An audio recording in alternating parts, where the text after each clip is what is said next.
Okay, hey, I'm Chandra Sekhar working in IT Bombay. Today I would like to tell you a scientific story. This scientific mystery that could help billions of people who and without heating the planet. How can you feed the billions of people? That's the mystery. I will tell about this mystery. And the heart of the mystery is the one of the most important chemical reactions on Earth, the production of ammonia, the key ingredient in fertilizers. Without ammonia, modern agriculture simply couldn't produce enough food for the growing population. But there's a catch. The way we produce ammonia today comes with enormous environmental cost.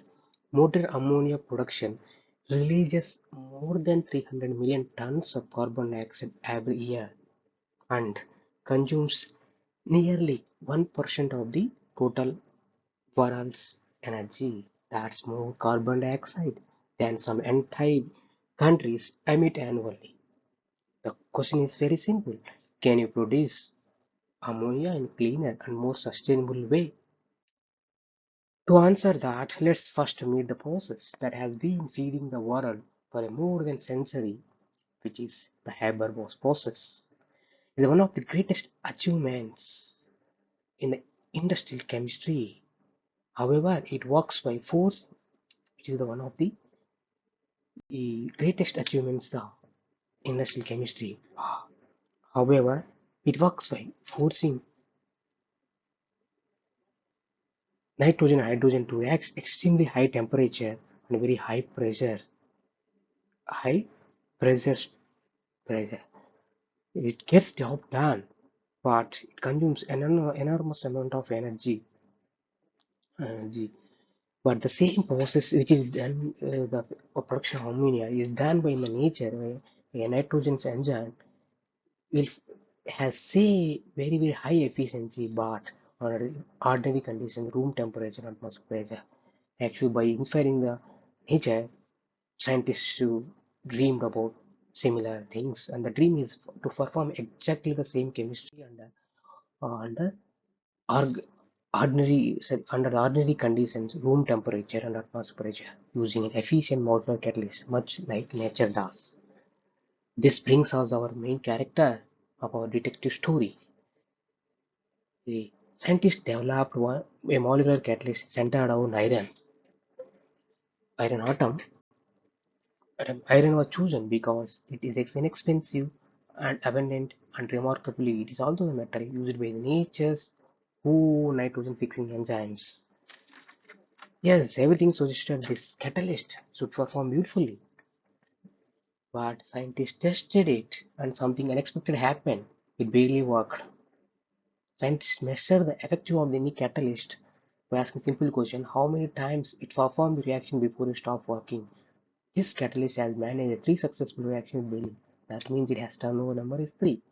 Imagine a factory worker who assembles only three products before walking away from the job. Clearly something is wrong. But what? Clearly something but what?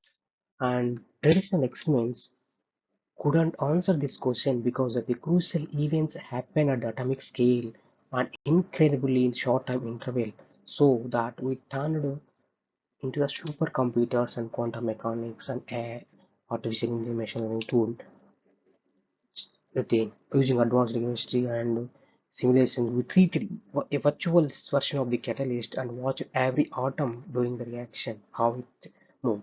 It was like two turning the chemistry into ultra slow motion movie. As the simulation unfolded, the mystery slowly began to reveal itself. Hey, the answer was surprising.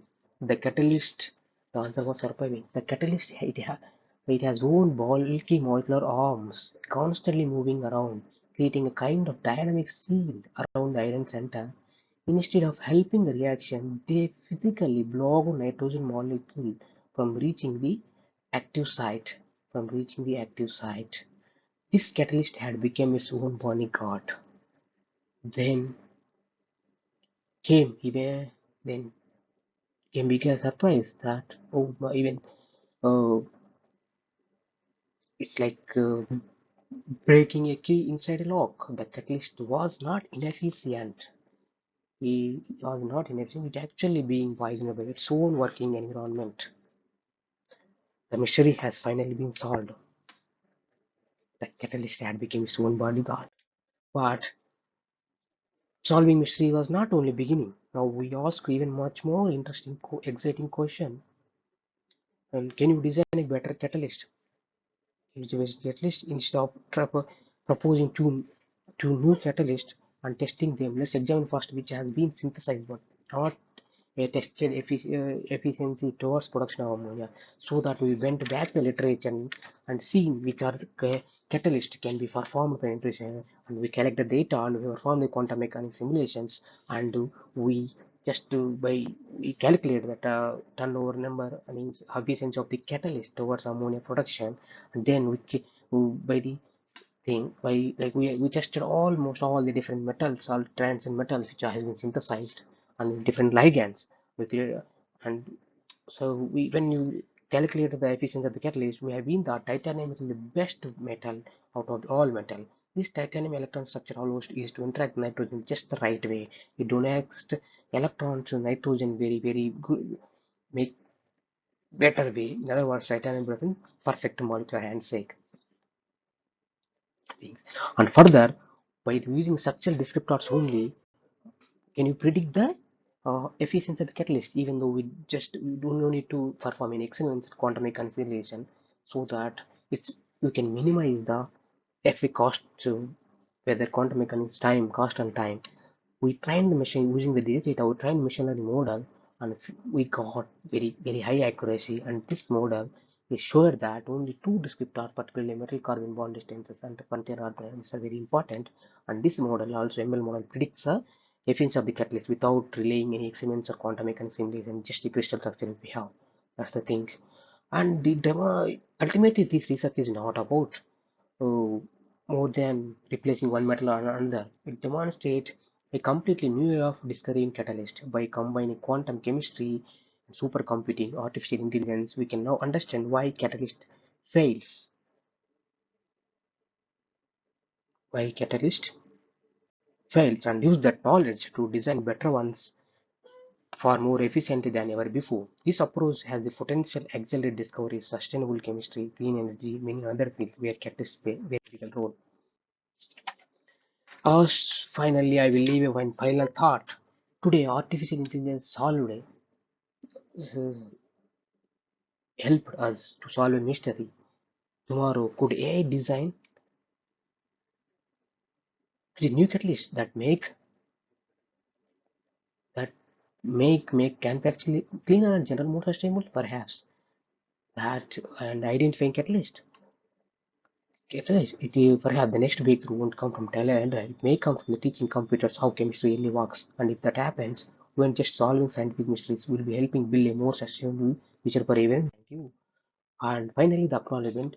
He is my PhD supervisor, Professor Gopal Rajan. Thank you for me through the guidance and some of the my research focus committee members and Department of Chemistry IIT Bombay and SERB and ANRF for funding the committee. Thank you for everyone.